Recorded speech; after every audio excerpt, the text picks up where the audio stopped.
ஒரு முஃமினை பொறுத்த வரைக்கும் தஃபாஉல் என்றால் எனக்கு என் ஈமான் மூலம் என்ற ஈமானுடைய அளவு எந்த அளவில் இருக்குதோ அந்த அளவுக்கு அல்லாஹ்வுடைய கருணை என்னோட இருந்துட்டு இருக்கும் என்ற நம்பிக்கை எப்பொழுதும் இருக்கும். அதனால தான் குஃபுரில் சேர்க்குது இஸ்லாம் எதை, அதாவது அல் குனூத் மிர் ரஹ்மத்தில்லா, அல்லாஹ்வுடைய ரஹ்மத்தில் நம்பிக்கை இருக்குது. அல்லாஹ்வுடைய நம்பிக்கையில் ரஹ்மத்தில் நம்பிக்கையில் பார்த்து அல்லாஹ் யாரோட சம்மந்தப்படுத்தி சொல்கிறான் தெரியுமா?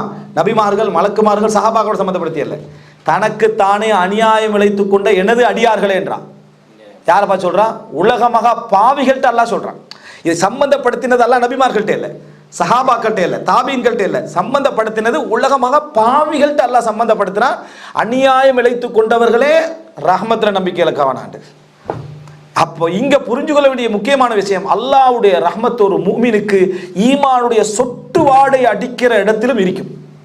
அவன்கிட்ட ஈமான் இருக்கான்னு அவனே யோசிச்சு கொண்டிருக்கக்கூடிய ஒரு போராட்டத்திலே அல்லாஹ்வுடைய ரஹ்மத் அவனோட என்ன செய்யும் இருக்கும். இதுல நம்பிக்கை இழப்பது தான் அந்த சொட்டு ஈமான் எடுத்துரும். இதுல நீங்க நம்பிக்கை இழந்தீங்கன்னா அந்த ஈமான் அதை என்ன செஞ்சிடும், எடுத்துரும். ஏண்டா குர்ஆன் வசனம் என்ன, லா தக்னது மிர் ரஹ்மத்தில்லா, அல்லாஹ்வுடைய ரஹ்மத்துல நம்பிக்கை இழப்பவர்கள் காஃபிர்கள் தான் என்று குர்ஆன் வசனம். அப்போ இந்த இடத்தை நீங்க நினைச்சு பார்த்தீங்கன்னு சொன்னா, ஒரு முஃமின் எவ்வளவு போராட்டத்தை அடைந்து விட்டாலும் அல்லாஹ் என்னை மன்னிப்பானான்ற கேள்வி அவனுக்கு வரக்கூடாது. இதை பேசிக்கா உள்ளத்தை நீங்க வச்சுக்கிறோம். இதை உங்கள்கிட்ட யாரும் பயன்படுத்த விடக்கூடாது. இதுதான் போலி ஆன்மீகம் உருவாகின இடம். இதுதான் போலி ஆன்மீகம் உருவாகிய இடம். இதுதான் மக்களுக்கு மன்னிப்பு கொடுக்கக்கூடிய அந்த புனித வெள்ளி என்று சொல்லி உருவாகினது எல்லாம் எதுலேருந்து?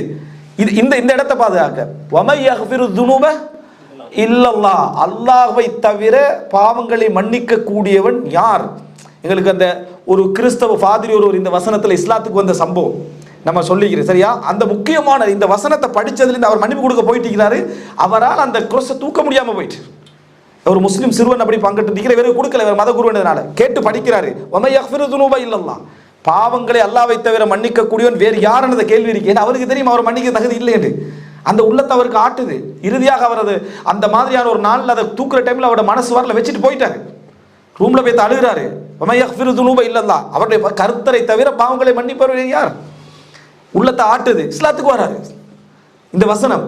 அப்ப இது ஒரு முஃமின் நம்பிக்கைக்குரிய இடம். இந்த இடத்துல உங்களை யாரும் போலி ஆன்மீகத்தின் பேரிலோ உபதேசங்களின் பேரிலோ அல்லது உங்களை தாழ்த்துகின்ற பேரிலோ நீங்க ஒரு சொட்டு ஈமான் இருந்தாலும் சொர்க்கத்துக்கான சந்தர்ப்பத்தை அல்ல உங்களோட என்ன செஞ்சுக்கிறான், வைத்திருக்கிறான். இந்த அடிப்படையை நம்ம விட்டுறக்கூடாது. இந்த அடிப்படையை விட்டுறக்கூடாது. எவ்வளவு பெரிய சோதனைகள் வந்தாலும் அந்த சோதனைகளை அல்லாஹ் தஆலா உங்களை அழிக்கிறதுக்கான அடையாளம் நினைச்சிடக்கூடாது. இந்த உலகத்துல நீங்க சோதிக்கப்பட்ட ஈமான்